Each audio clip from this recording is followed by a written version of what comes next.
This mill is Vitale Barberis Canonico. Chances are, if you wear suits, one of them might be made with Barberis Canonico fabric.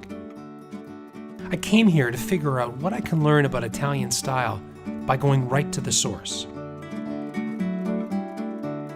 I feel I'm very fortunate because my job happens to be my passion.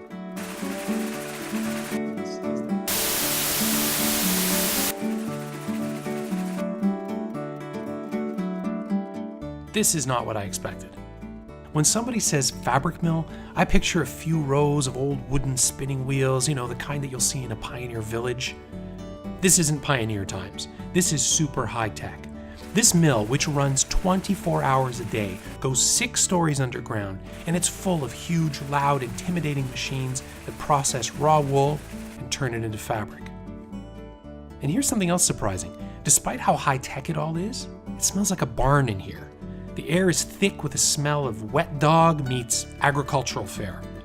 And I'm reminded that despite all this technology, what they're working with, the wool, it's a natural product from a living thing.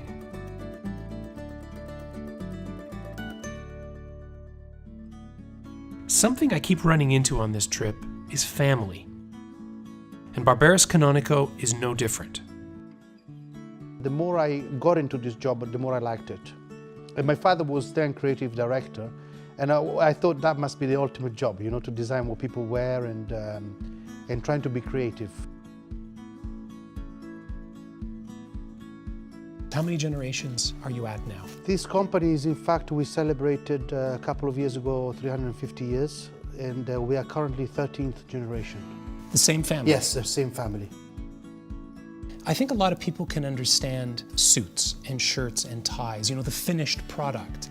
But to be passionate about fabric, what is it? Is it the color? Is it the weave? Is it the feel of it? It's about aesthetics. Obviously the colors plays a very important role. It's about the weave, the texture. It's something very tactile.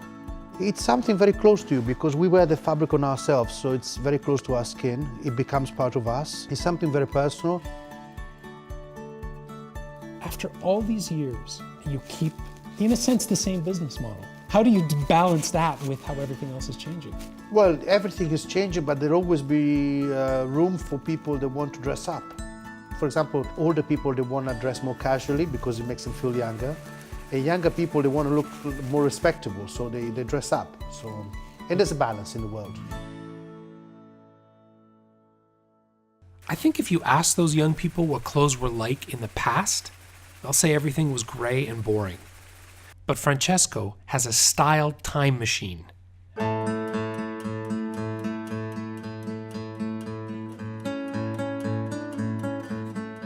Well, basically, this is a very important archives of collection of fabrics made in different places of the last 150 years.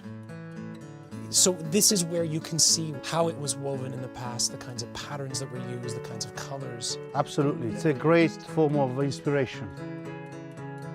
What is incredible is that you look at some of the fabrics that may be 100 years old, 120 years old, they look so contemporary. For example, this is one of my favorite. You can see the inspiration here.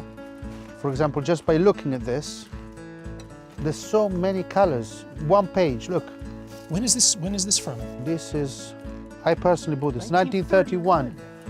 Every single page you can get fantastic ideas. These colors are crazy. People wore this. Yeah, of course. People wore patterns and checks and colors like this. Every single page is a different film. That is incredible.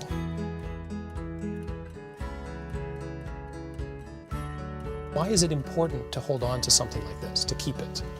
Well, it's priceless. There's so much inspiration there, so much knowledge into these books. It's like a museum. Now, I can't exactly go to a fabric mill and leave empty-handed. Maybe I could add some Italian style to my wardrobe with a made-in-Italy jacket. Of the fabrics that you have, what do you recommend I try? I recommend this, which is called the Monte Carlo jacket. It's made with a special wool, which is a 21 micron wool, which is not as fine as most, but it will look very different. Because obviously the finer the wool, the shinier the fabric.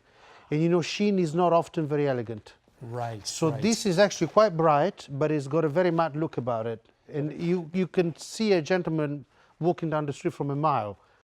Now, what color do you recommend? Where do you... I think, you know, a nice navy blue blazer should never be missing, maybe with gold buttons. It's something that you can wear as a passepartout, you know, everywhere. You're the master. I'm going to take your advice. Okay, wonderful. And I'm going to try it. Thank you. It's a pleasure. Thank you.